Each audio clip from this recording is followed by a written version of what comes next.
উপস্থিত আমাদের প্রতিষ্ঠানের সম্মানিত চেয়ারম্যান জনাব আলহাজ সৈয়দ আলী এবং প্রতিষ্ঠানের কর্মকর্তাবৃন্দ এবং আমাদের দীর্ঘদিনের ব্যবসায়িক অংশীদার আপনারা, আমাদের এলাকা প্রতিনিধিবৃন্দ, সবাইকে আমার সালাম, আসসালামু আলাইকুম। এবং অন্যদের প্রতি রইল আদাব এবং শুভেচ্ছা। আসলে গত বছর আপনারা হয়তো অনেকেই জানেন, আমি বাংলাদেশ কুলস অ্যাসোসিয়েশনের নির্বাহী সদস্য থাকার কারণে আমি ঠিক একই দিনে আমাদের ছিল এজিএম থাকার কারণে আমি এখানে ছিলাম না, আমার ছেলে ছিল সুফিয়ান এখানে। তো আজকে আসলে একটা দুঃখের ব্যাপার আমাদের পারিবারিকভাবেও। তো যেহেতু আমি কোলেস্ট্রল অ্যাসোসিয়েশনের মেম্বার, তো সামগ্রিক কিছু দায় দায়িত্ব সেই হিসেবেও আছে কোলেস্ট্রল অ্যাসোসিয়েশন নির্বাহী সদস্য হিসেবে, সেই বিষয়গুলো আসলে আপনাদের দৃষ্টি রাখা উচিত। আর আমরা তো আসলে এতগুলো এলাকা প্রতিনিধি আমাদের, তো আপনারা এই শিল্পের সাথে জড়িত। বাংলাদেশে কিন্তু আলু এখন একটা অনেক বড় ব্যাপার। আপনারা আসলে কিভাবে চিন্তা করতে জানি না। এখন হয়তো আগামী 10-15 বছরের মধ্যে ভাতের জায়গায় আলুই প্রধান খাদ্য হয় কিনা আল্লাহ জানে, কারণ জনসংখ্যা যেভাবে বাড়তেছে। তো বিষয় হচ্ছে কোল্ড স্টোরেজে আপনারা 30 বছর থেকে আসেন, 40 বছর থেকে আসেন, 50 যারা কিছু কিছু কোল্ড স্টোরেজের বয়স প্রায় 50 বছর হয়ে গেছে, হ্যাঁ, সেখানে যে এতদিনের একটা শিল্প, এই সম্বন্ধে আসলে এখনো বাজারে বিভিন্ন জন বিভিন্ন ধরনের মন্তব্য করে। কোল্ড স্টোরেজে আপনারা যে এত লোকজন থাকেন, আপনারা তো সবাই জানেন যে বাজারে যে আলুর দাম বাড়ে, দোষটা কার হয়? কোল্ড স্টোরেজ মালিকদের। তা আলুর দাম বাড়ার সাথে কি কোল্ড স্টোরেজ মালিকদের কোনো সম্পর্ক আছে? আপনারা বলেন তো। আপনারা তাহলে বাইরে একদম কথা বলেন না, বাজার ঘাটে কোনো কথা বলেন না। আলুর দাম বাড়ছে, কোল্ড স্টোরেজ মালিকরা এবার টাকা ইনকাম করতেছে, আসলে কি তাই? আপনার মুখ বন্ধ করে থাকেন নাকি? আমি বুঝি না।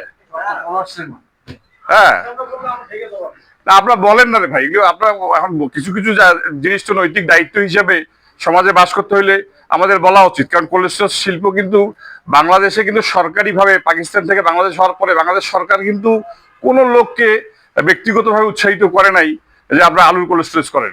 ওই সরকারের যে 2-1টা কোল্ড স্টোরেজ ছিল, ওই 2-4 হাজার টন, সেগুলো দিয়েছি আছে বাংলাদেশ চলতো যে ব্যক্তিগত উদ্যোগ নিয়ে ওই সময় যারা ব্যবসাটা শুরু করছিল, মুন্সিগঞ্জের কিছু লোক থেকে শুরু করে, হ্যাঁ, আব্বারাও হয়তো ওই সময় নতুন ব্যবসায়ী হিসেবে ছিল, তারা যে উদ্যোগটা নিচ্ছে আজকে সুফল কিন্তু এই দেশ ভোগ করতেছে, দেশের মানুষ ভোগ করতেছে, এবং 2000 পরবর্তী যারা কোল্ড স্টোরেজের মালিক তারা ভোগ করতেছে। কিন্তু 80 দশক 90 দশকের কোল্ড স্টোরেজ মালিকরা কিন্তু দেশের জন্য আমি বলবো একতরফা করে গেছে। তারা ঋণখেলাপি হয়ে গেছে, তাদেরকে অনেকের ব্যবসা বন্ধ হয়ে গেছে, অনেকে হয়তো ভাগ্যের জন্য আরো ব্যবসা করার কারণে অনেক বড় ব্যবসায়ী হয়ে গেছে।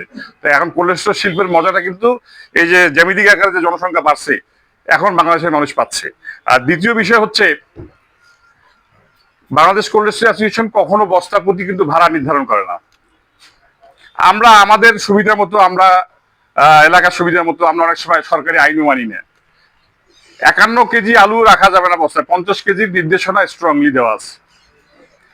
আমাদের কাছে কিন্তু অলওয়েজ বস্তা মানে 50 কেজি। আমরা জোর জবরদস্তি করে 80 কেজিও ঢুকেছি না? তাহলে এখন ওইটাকে কি আপনি 80 কেজি এক বস্তা না 50 কেজি এক বস্তা, কোনটা বলবেন বলেন?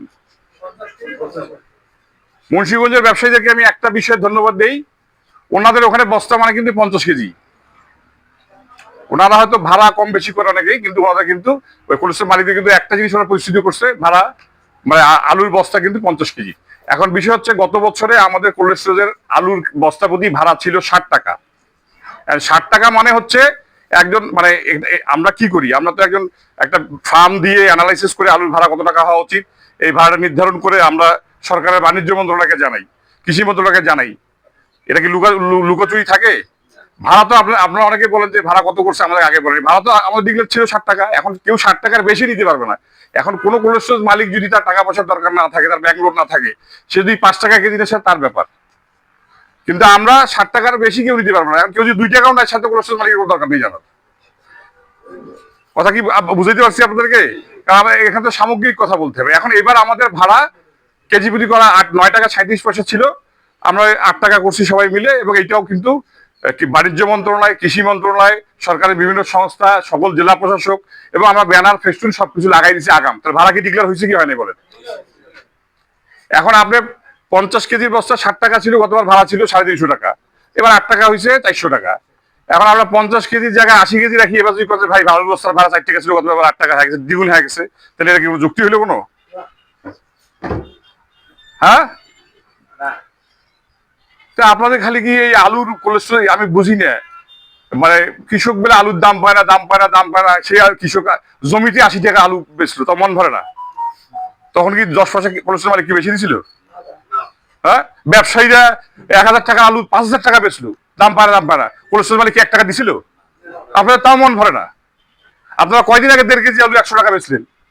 হ্যাঁ, এখন আপনাদের কোলেস্ট্রল ভাড়া, এখন আমরা আগাম ডিক্লেয়ার দিয়ে, এটা তো আমরা যেটা ইসলামিক নিয়ম বলেন, ব্যবসায়িক নিয়ম, আগাম ডিক্লেয়ার দিয়ে আপনাকে জানাই দিয়ে কোলেস্ট্রল আলু ঢুকাচ্ছি। তার মানে কি কোলেস্ট্রল মালিকদের কোনো অস্বচ্ছতা আছে? আপনাদের কি কাজ হচ্ছে? আপনাদের কাজ হচ্ছে আমাদেরকে সহযোগিতা করা। মানে এই বছর প্রেক্ষাপটে আমি মিটিং এ দেখলাম অনেক কোল্ড স্টোরেজ এজেন্টের মাধ্যমে কোনো আলু নিবে না, ব্যবসা 1 বছরের। আমরা কিন্তু আপনাদেরকে দাওয়াত দিচ্ছি, আপনাদের মত বিনিময় করবো।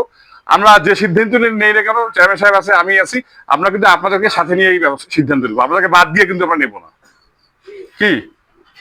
কিন্তু আমরা দেখলাম এই দীর্ঘ এতদিনের যে এই ব্যবসায়িক যে সিনসিয়ারিটি, যে আপনি আগের বছর একটা লোককে সর্বোচ্চ যদি সহযোগিতা করেন, আর পরের বছর যদি আপনার থেকে কেউ 10 পয়সা বেশি সহযোগিতা দাও, আগের বছর কথা ভুলি, পরের বছর ওখানে।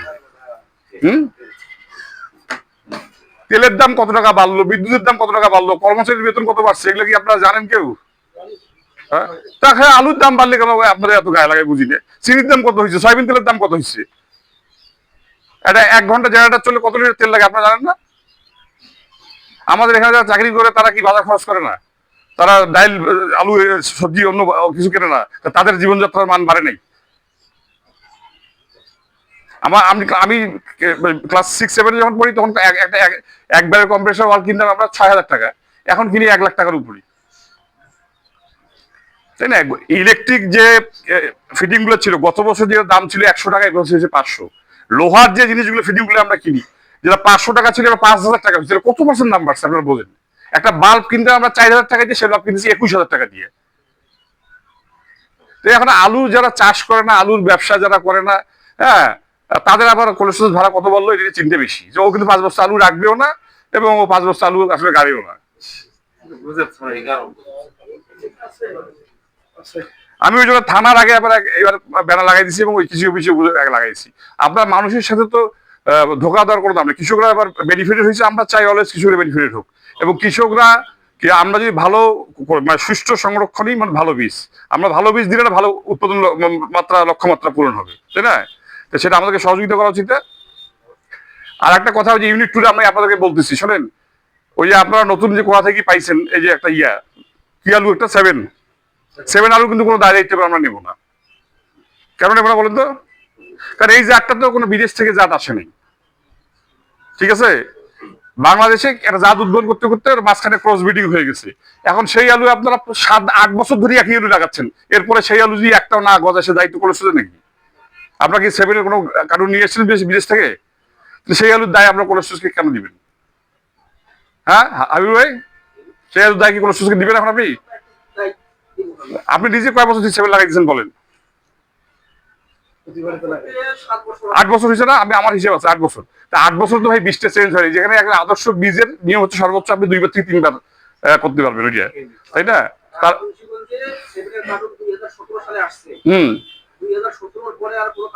তাইলে না, আমি তো জানি যে এলসি যারা করে তাদের সাথে কথা বলে বলতেছি, যে তারা তো ওই জাতের আলু আনে নাই। তাইলে ওই আলুটা থেকে আপনারা কিভাবে ভালো ফলন চান? এখন বিষয় হচ্ছে যেটা আপনাদেরকে, যে জন্য আজকে আপনাদের সাথে পরামর্শ করা, আমরা কবে থেকে আলু নেব এবং কিভাবে আলু নেব, কি পদ্ধতিতে নিব, হ্যাঁ, এগুলো বিষয় নিয়ে আপনাদের সাথে কথা বলে আমরা আজকে সিদ্ধান্ত দিব। এই অনুযায়ী আপনাদেরকে পরবর্তীতে আমরা আপনাদের সাথে ফার্দার আলোচনা সাপেক্ষে আমরা কোলেস্ট্রল আলু নেওয়া শুরু করব। কারণ এবার মনে হচ্ছে আলুর চাপ থাকবে, এবং কোনো কারণে কোলেস্ট্রল জায়গা না হয়, যাতে প্রকৃত কৃষক যারা তারা জায়গা পায়, সেদিকেও তো আমাদের লক্ষ্য রাখতে হবে, তাই না? তো সার্বিকভাবে আমি এই শুরুতে আর আমার বক্তব্য হয়তো আর দীর্ঘায়িত করতেছি না, পরে হয়তো কিছু থাকলে অবশ্যই জানাবো আপনাদেরকে। আর আপনারা আপনাদের যেগুলো গঠনমূলক পরামর্শ আছে, হ্যাঁ, আমাদের জাহাঙ্গীর চৌধুরী বললো, সেই পরামর্শগুলো আপনারা দেন না। একটা কথা একবার বললে আমরা নোট করে নিচ্ছি, দ্বিতীয়বার বলার দরকার নাই। তবে আপনারা আমাদের এতদিনের অংশীদার, বাংলাদেশে কোনো কিছু হইলে কোলেস্ট্রল মালিকদের দোষ, এবং আপনারা কথা বলেন না। এই যার কারণে আমাদেরকে যে শনিবারে আমাদেরকে প্রেস কনফারেন্স করতে হচ্ছে এই কোলেস্ট্রল এগুলো নিয়ে। কিন্তু এই কোলেস্ট্রল শিল্প কি শুধু মালিক বেনিফিটেড? যারা চাকরি করে, যারা ব্যবসা করে, যারা এজেন্ট, যারা আলু চাষ করে, যারা আলু লেবার, আলু নিয়ে আসে, ভ্যানালা, রিক্সাওয়ালা, সবাই তো বেনিফিটেড। কিন্তু কেউ কিন্তু কথা বলে না। আলুর দাম বাড়লে কোলেস্ট্রলের মালিক কারসাজি করতেছে। মানে আমাদের এই ইনফ্রাস্ট্রাকচার বড়, হ্যাঁ, যারা সরকারি চাকরি করে তারা তো কিছুই বোঝে না। আমি বসে আছি সেদিন, এটা কি মাস,